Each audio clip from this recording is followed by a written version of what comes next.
I'm back. Mr. Clarke's back. Trying to look at 20.4. Look at America as it looks to the future. Some of the objectives in this particular section will analyze the causes and effects of immigration on American society, summarize the cause and effects of changing demographics in America, discuss some of the environmental issues and challenges facing the United States and the world.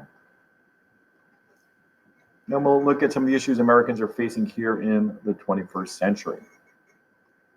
Question 1, why have so many Latino immigrants settled in Texas, New Mexico, Florida, and California? Texas, New Mexico, and California, they share a border with Mexico. Florida, the closest state to Cuba. Latinos have moved to these states which are close to their native countries. They also tend to move near where their families are located. And there's some robust ethnic communities in these particular areas.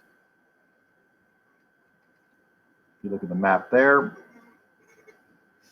the darker the color gives you the indication as to where you have a large Latino population. You can see there, especially in southern Florida and the southwestern United States, you can definitely see the large Latino or Latin American populations. 2, why is there a lot of debate about illegal immigration?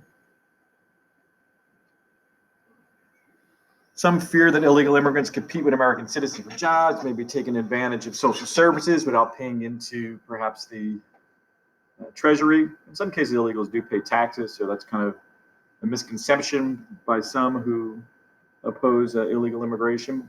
However, others argue that foreign employers need immigrant workers, and immigrant workers do add to the economy in many different positive ways. 3, explain an argument. Former President George W. Bush was in favor of a bill that would make it easier for farms to hire immigrant workers. Explain the arguments in favor of a bill like this. Penalizing employers for hiring illegal immigrants cost some businesses a lot of money and did not deter immigration into our country.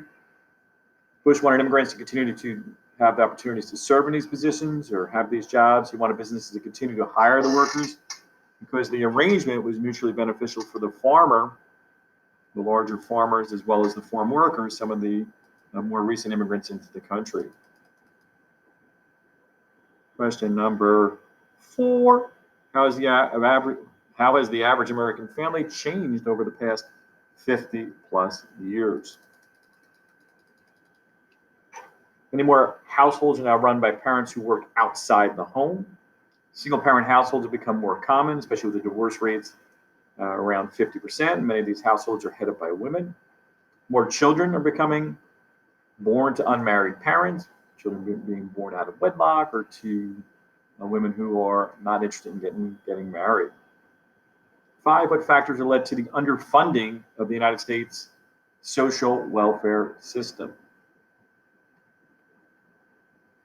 Well, the fundamental issue is more people are collecting than putting in.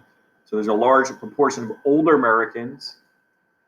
Americans live almost 30 years longer today. The baby boomers are reaching retirement age and the birth rates are falling. This means that the previous estimates for how much Social Security would cost were inaccurate based on older life expectancies. By older, I mean outdated.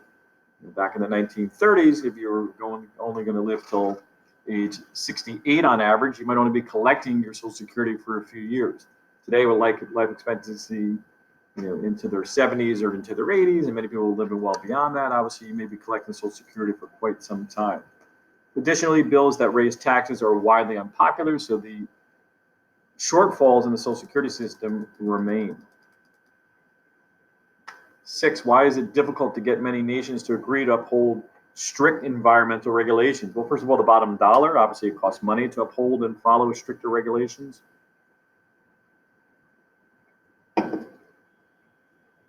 United States competes economically with several developing countries. And economic countries like China, Russia, and India, these countries do not have strict environmental regulations. And because of this, they can manufacture many things more inexpensively than the United States. So part of the reason why some of these countries can sell finished products much cheaper is because obviously they don't put as much efforts into doing things in a safe and clean environment.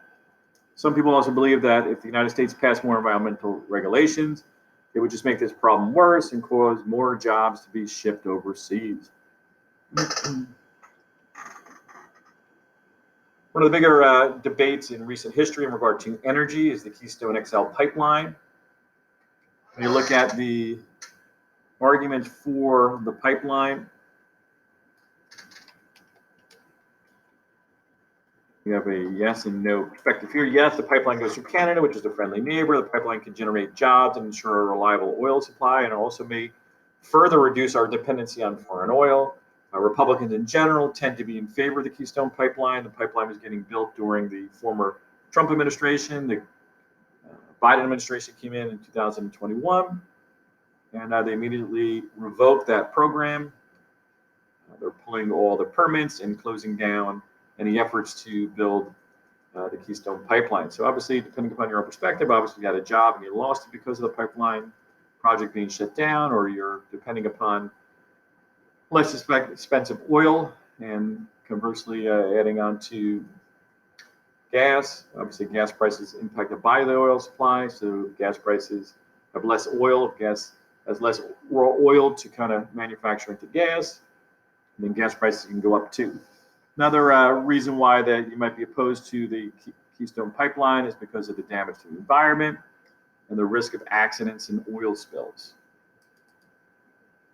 8, many people now get their news online. What are the positive and negative aspects of people depending upon online information opposed to, let's say, the print media or even TV?